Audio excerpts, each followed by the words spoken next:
আজকে যেভাবে এই বিজেপি এবং সিপিএম এর যৌথ চক্রান্তে 26,000 চাকরি গেল, এইটাকে ধিক্কারের ভাষা নেই। আজকে প্রথমেই যে এই কেসটা শুরু করেছিল সেই সময় সততার একটা প্রলেপ লাগিয়ে আমরা তাদের ভাবছিলাম তিনিই বোধহয় সততার শ্রেষ্ঠ নিদর্শন। সেই বিচারপতিদের পরবর্তীকালে দেখলাম গায়ে গেরুয়া চাদর চড়াতে, এবং তিনি আজকে বিজেপির সাংসদ।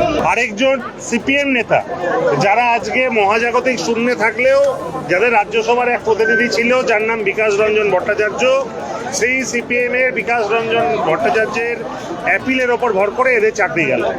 আজকে এই সিপিএম এই বিজেপি এরা চায় না বাংলার ভালো হোক। এই সিপিএম এই বিজেপি চায় না বাংলার ছাত্র যুবরা চাকরি পাক। এরা যখনই কোনো নতুন চাকরির বিজ্ঞপ্তি বেরোয় এরা কোর্ট কেস করে সেটা আটকাতে চায়। এরা কোনো চাকরি পেয়ে গেলে সেগুলো তাদের চাকরি খেতে চায়। এই চাকরি খেকো বাংলা বিরোধী বিজেপি এবং সিপিএম এর বিরুদ্ধে আজকে ছাত্র যুবরা পথে নেমেছে।